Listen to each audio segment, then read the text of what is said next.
Welcome back. So we had completed the introductory paragraph of 6.5 transcription right, जिसमें हमने देखा transcription की definition that is DNA से RNA का फॉर्मेशन राइट। देन उसके बाद एक और चीज है कि आपका प्रिंसिपल ऑफ कम्प्लीमेंटेरिटी तो गवर्न होता ही है, बट उसके साथ सिर्फ एक ही पॉइंट है कि एडेनिन के साथ अब थाइमिन ना जुड़कर यूरेसिल जुड़ता है बिकॉज आरएनए का फॉर्मेशन होता है right.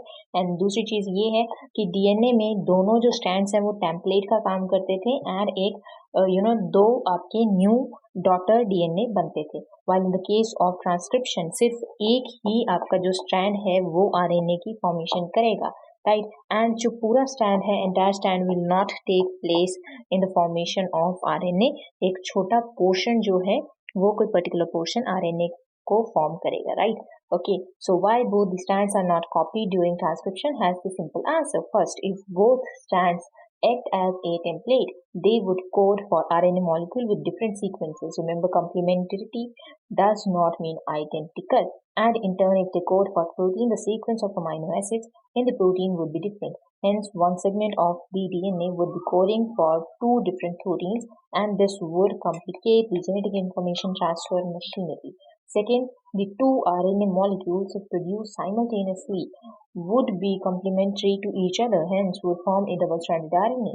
This would prevent RNA from being translated into protein and the exercise of transcription would become a futile one.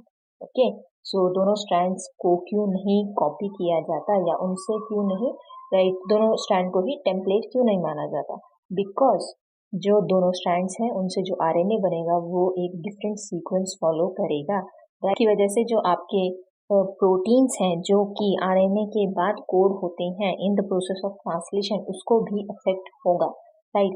और आपका जो एक सेगमेंट ऑफ डीएनए है वो कोडिंग रहता है एंड वो दो डिफरेंट प्रोटीन फॉर्म करेगा राइट। सो देयरफॉर बहुत ज़्यादा कॉम्प्लिकेशन हो जाएगी इन केस आपका दोनों स्ट्रैंड्स ऑफ डीएनए जो है वो लाइक आरएनए फॉर्म करते हैं तो सो जेनेटिक इंफॉर्मेशन ट्रांसफर मशीनरी बहुत अच्छे से बड़े अच्छे स्केल पे अफेक्ट होगी। हाउ क्योंकि प्रोटीन्स फॉर्मेशन अफेक्ट होगा एंड उसके बाद आपका कोडिंग स्ट्रैंड कौन सा है, नॉन कोडिंग स्ट्रैंड कौन सा है, सब मिक्स हो जाएगा right.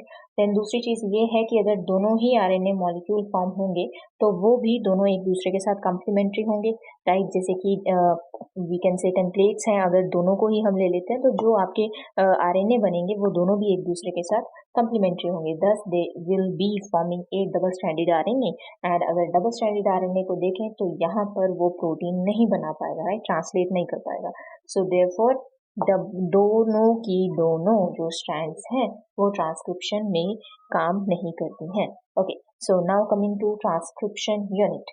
Okay, a transcription unit in DNA is defined primarily by the three regions in the DNA: a promoter, the structural gene, a terminator. Okay, see, ऐसा सेगमेंट ऑफ डीएनए जो कि like transcription में participate करेगा वो आपका transcription unit है। जैसा कि हमने पढ़ा ही कि एंटायर डीएनए जो है वो आरएनए फॉर्म नहीं करता है, पर्टिकुलर पोर्शन करता है। सो वो पोर्शन जिसमें ट्रांसक्रिप्शन होगा, डीएनए से आरएनए बनेगा, उसको ट्रांसक्रिप्शन यूनिट बोलते हैं।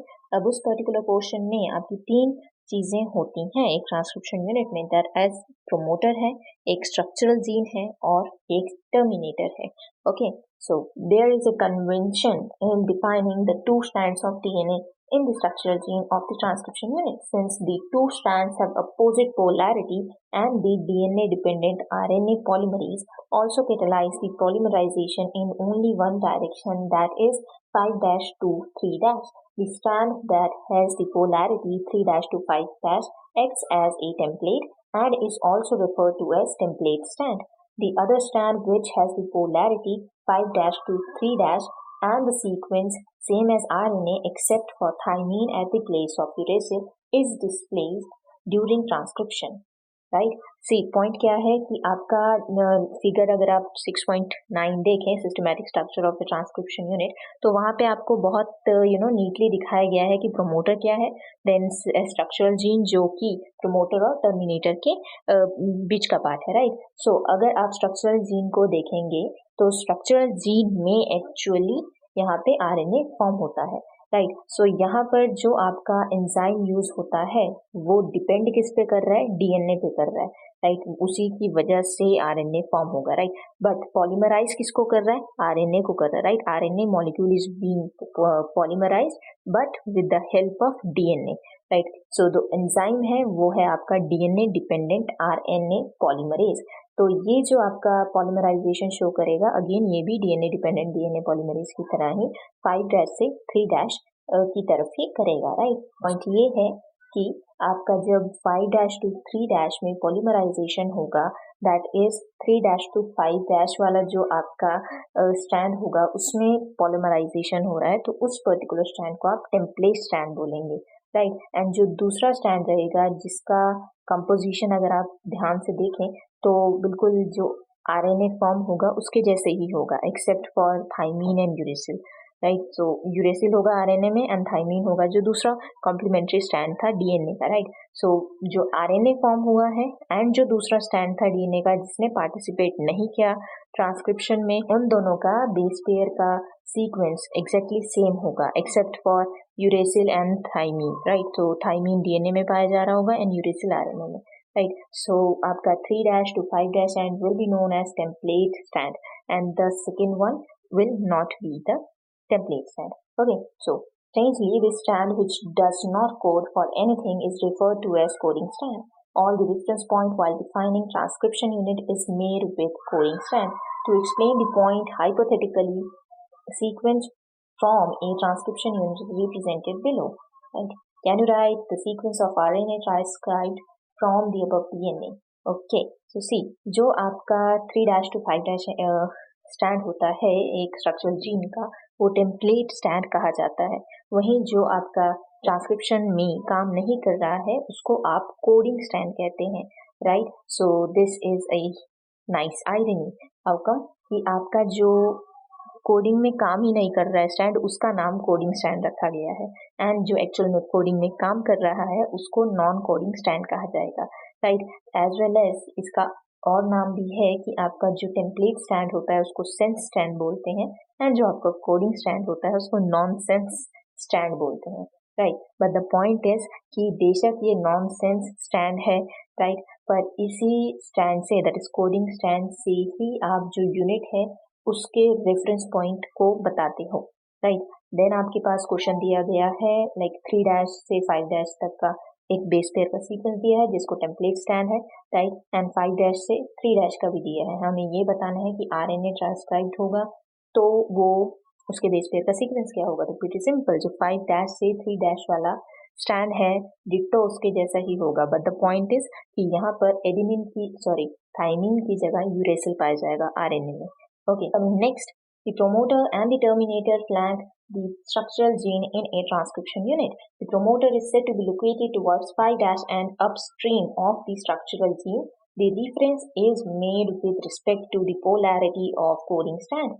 It is a DNA sequence that provides binding site for RNA polymerase, and it is the presence of promoter in the transcription unit that also defines the template and coding strands. By switching its position with terminator, the definition of coding and template strand could be reversed.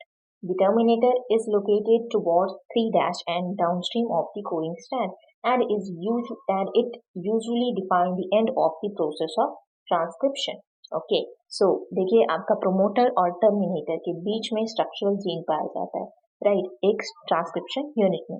अब अगर आप coding stand के reference में देखेंगे तो आपका promoter की जो आप लोकेशन बता सकते हैं वो इस तरीके से कि 5' एंड पे, ओके। सो कोडिंग स्टैंड के 5' एंड पे आपका प्रोमोटर पाया जाता है एंड अपस्ट्रीम यहाँ पे ये लिखा जाएगा कि ऊपर की तरफ, right. So therefore promoter is present 5' end upstream of the structural gene, right. So यहाँ पर जो आपका डीएनए सीक्वेंस है वो बाइंड होता है, राइट। सो ये एक साइट है जहाँ पर आरएनए पॉलीमरेज ज्वाइन होता है एंड देन अपना काम शुरू करता है, ओके।